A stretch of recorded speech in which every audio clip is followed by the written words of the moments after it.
Hello दोस्तों, नमस्कार, प्रणाम, सत श्री अकाल। मैं संदीप कुमार आप सभी दोस्तों का हार्दिक स्वागत अभिनंदन करता हूं अपने इस कॉमेडी शो में। तो दोस्तों, देरी न करते हुए आज की सभा शुरू करते हैं। तो एक बार जोरदार तालियां बजा दीजिए। दोस्तों, आप लोगों को बताना चाहता हूं कि आजकल लड़कियां लड़कों से आगे हैं। हर फील्ड में लड़कियां लड़कों से आगे हैं, चाहे शिक्षा के क्षेत्र में हो या नौकरी के क्षेत्र में हो। A to Z क्षेत्रों में लड़कियां लड़कों से आगे हैं। लेकिन मैं आप लोगों को बताना चाहता हूं कि मैं अपने समय में जब मैं स्कूलों में पढ़ता था तो मुझसे आगे कोई नहीं था। सबसे तेज पढ़ने में मैं ही था। एक दिन स्कूल में गुरुजी ने हमसे कहा कि संदीप, खड़े हो जाओ, तुम इस क्लास में होनहार बच्चे हो, पढ़ने में तेज हो, चलो आज तुम्हारी ज्ञान की परीक्षा में लेता हूँ। हमने कहा ठीक है गुरुजी, चाहे जो पूछना हो पूछ लो। ठीक है बच्चा, ये बताओ कि 10 मलौ किसे कहते हैं। इतना सुनते ही भैया हम अगली बगली झांकने लगा, बच्चों से पूछने लगा, बच्चा तुमको पता है, तुमका पता है। जब कोई हमका नहीं बतावा तो हमने कहा ठीक है गुरुजी, हम आपका उत्तर बता देते हैं कि 10 मलौ किसे कहते हैं। 10 मलौ उसे कहते हैं जब एक लड़की को या एक लड़के को एक लड़की से 10 बार प्यार हो जाता है या एक लड़के को 10 लड़कियों से प्यार हो जाता है तो उसे 10 मलौ कहते हैं। फिर क्या था दोस्तों, मास्टर जी ने मुझे पकड़ा और डंडे से मेरा पिछवाड़ा लाल कर दिया। दोस्तों, अच्छा हो या बुरा, खराब हो या नीक, भगवान जो भी करता है अच्छा ही करता है।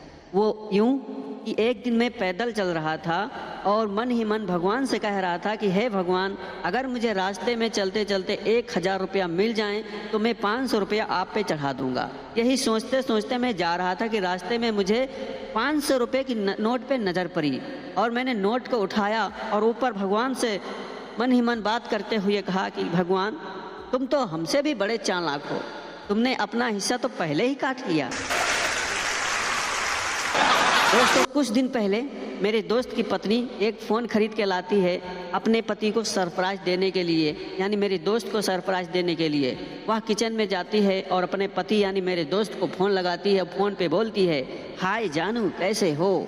पति बेचारा यानी मेरा दोस्त जान नहीं पाता है कि उसकी बीवी ने फ़ोन किया है या उसकी सेटिंग ने फ़ोन किया है। वह फ़ोन पे बोलता है, हाय जानू, मैं तो ठीक हूँ, लेकिन तुम इस वक्त क्यों फ़ोन किए हो। अभी मेरी बीवी घर में है, बाद में फ़ोन करता हूँ। तब से मेरे दोस्त की जो सरप्राइज़ थी वह सरप्राइज़ बन के ही रही।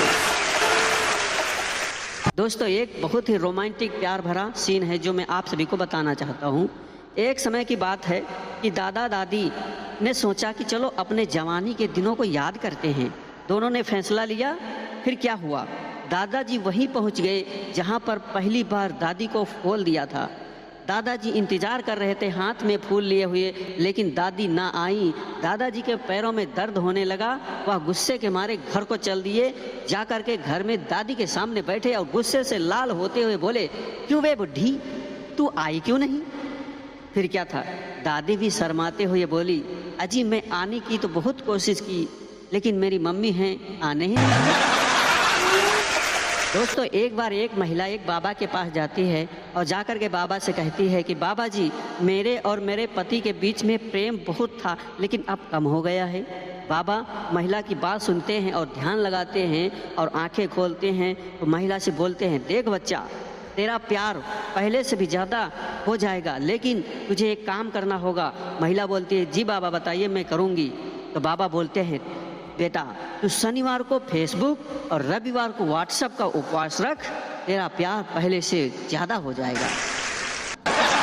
दोस्तों, एक बार एक लड़का अपनी गर्लफ्रेंड के घर के बाहर खड़ा था कि तभी आंटी आ गई। आंटी आई तो लड़के ने देखा, थोड़ा सिकुड़ गया। आंटी ने कहा, तू यहाँ क्या कर रहा है। लड़के ने कहा, अरे आंटी जी बस ऐसे ही खड़ा हूँ। आंटी बोली, बेटा देख, यही उम्र है, थोड़ा पढ़ लिख लो, अपना कैरियर सेट कर लो।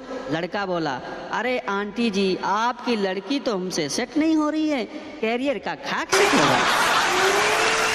दोस्तों, एक बार एक सिपाही ने मौकाए वारदात से थानेदार को फोन किया और बोले, जनाब यहाँ एक औरत ने अपने पति को गोली मार दी है। थानेदार ने कहा, क्यों मार दी है। सिपाही बोला, क्योंकि आदमी पोंछा मारे हुए फर्श पे चढ़ गया था। थानेदार बोले गिरफ्तार कर लो अभी उस औरत को। थानेदार से सिपाही बोले नहीं जनाब, अभी पोंछा सूखा नहीं है, मुझे भी गोली लग सकती है। दोस्तों एक दिन की बात है, मैंने एक बाबा से पूछा कि बाबा जी ये बताओ शादी कब होती है। बाबा ने जो जवाब दिया वह सुनकर आप भौचक्के हो जाएंगे। बाबा ने जवाब दिया कि जब आपका समय अनुकूल ना हो, राहु और केतु शनि की दशा खराब चल रही हो और आपका मंगल कमजोर हो और भगवान ने भी आपसे मजा लेने की ठान ली हो, उसी वक्त आपकी शादी होती है। दोस्तों एक बार एक बच्चा रो रहा था, उसके पिता ने रोने का कारण पूछा तो बच्चा तेज तेज रोने लगा। अबे बेवकूफ बता तो क्यों रो रहा है। बच्चा रोते रोते बोला पहले मुझे 10 रुपया दो तब बताऊंगा। पिता ने कहा बेवकूफ मुझसे शर्त लगाएगा। बच्चा और तेज रोने लगा। पिता ने कहा अच्छा ठीक है बता क्या बात है। पहले मुझे 10 रुपया दो। अच्छा बेवकूफ ये ले 10 रुपया ले, अब तो बता क्या बात है। बच्चा रोते रोते हुए बोला मम्मी मुझे 10 रुपया नहीं दे रही थी। दोस्तों आजकल प्रेमी प्रेम का एक दूसरे से कितना प्यार करते हैं मैं आप सभी को बताना चाहता हूं कि एक बार एक प्रेमिका अपने प्रेमी से बोली कि मैं तुम्हारे लिए प्यार में आग में चल सकती हूं, नदी में कूद सकती हूं। प्रेमी बोला मैं भी तुमसे बहुत प्यार करता हूं, क्या तुम मुझसे मिलने आ सकती हो। प्रेमिका बोली अरे पागल, इतनी कड़ाके की धूप है, तेज हवाएं चल रही हैं, आऊंगी मिलने तो काली नहीं पड़ जाऊंगी पागल। दोस्तों आजकल के समय में ज़्यादातर लोग जोरू के गुलाम पाए जाते हैं, यानी अपनी पत्नी के बस में रहने वाले लोग पाए जाते हैं। वो इससे पता चलता है कि एक बार एक आदमी ने कंडक्टर से पूछा कि आप कितने घंटे बस में रहते हो। कंडक्टर ने बहुत अच्छा जवाब दिया। कंडक्टर बोले जी 24 घंटे रहता हूँ। आदमी बोला वो कैसे रहते हो।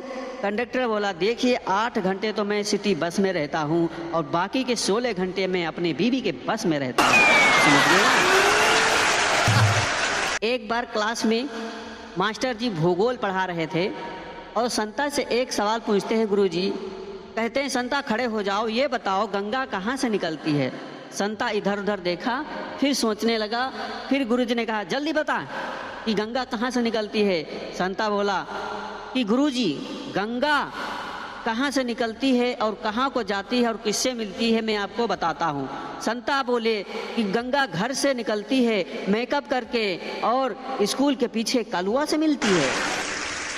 2 लड़के जा रहे थे, उनमें से एक लड़के से पूछा ये बताओ बच्चा कि तुम्हारा इस दूसरे लड़के से क्या नाता है। लड़का बोला जी बहुत ही दूर का रिश्ता है। आदमी बोला फिर भी बताओ क्या रिश्ता है। लड़का बोला जी मेरा यह सगा भाई है। आदमी तो तुम यह क्यों कहते हो कि तुम्हारा इसका दूर का नाता है। लड़का बोला क्योंकि इसके और हमारे बीच में 6 भाइयों का रिश्ता है भैया, समझे। दोस्तों बहुत ही मज़ेदार बात है, मैं आपको बताता हूँ कि एक बार मरीज डॉक्टर से बोला कि डॉक्टर साहब मैं बहुत खुश हूँ, मुझे चैन की नींद आती है, मैं चैन से सोता हूँ, कोई टेंशन भी नहीं है, हर काम में मेरा दिल भी लगता है, लेकिन ऐसा क्यों है। डॉक्टर बोले मैं समझ गया कि तुम्हें क्या बीमारी है, तुम्हें तो विटामिन सी की ज़रूरत है। दोस्तों एक दिन की बात है कि पति खाना खा रहा था कि अचानक खाने में बाल मिल गया। वह अपनी खूबसूरत पत्नी से बहुत रोमांटिक अंदाज में बोला कि अरे जाने मन जरा जुल्फों को संभाल लिया करो। पत्नी भी शर्माते हुए बोली अरे आप भी ना। पति गुस्से में अरे ज़्यादा इतराने की ज़रूरत नहीं है, अगली बार अगर खाने में बाल मिला तो माँ कसम तेरे लिए सौतन जरूर ले आऊंगा। दोस्तों एक दिन संता पैदल पैदल जा रहा था, उसे एक रास्ते पे लिखा हुआ मिला यहाँ सिर्फ कुत्ते सुसु करते हैं। संता ने पढ़ा, उसने भी अपना सुसु वहाँ निकाल दिया और फिर जोर जोर से हंसने लगा और कहने लगा इसे कहते हैं दिमाग, सुसु मैंने किया और नाम कुत्ते का आएगा। दोस्तों बहुत ही मज़ेदार बात है, मैं आपको बताता हूँ कि एक बार एक पागल शीशे में अपनी शक्ल देख रहा था और टेंशन से सोच भी रहा था कि अरे यार इसे तो मैंने कहीं देखा है। कुछ देर सोचने के बाद उसने बोला अरे यार ये तो वही है जो मेरे साथ नाई की दुकान में मेरे साथ बाल कटवा रहा था। दोस्तों किसी ने सच ही कहा है, अगर अच्छा लगे तो तालियां जरूर बताना, कि मासूम बनना है तो पड़ोसन की नजरों में बनो, कि मासूम बनना है तो पड़ोसन की नजरों में बनो, घरवाली की नजर में तो हमेशा ढक्कन ही बनना है। दोस्तों बहुत ही मजेदार बात है, मैं आपको बता देना चाहता हूँ कि एक दिन सपने में मेरे होने वाले बेटा बेटी आए और बोल रहे थे कि पापा खूब ट्राई करते रहो, खूब ट्राई करते रहो, मम्मी भी अपने ग्रुप में ही है, खूब ट्राई करते रहो, जल्दी आ जाएंगे।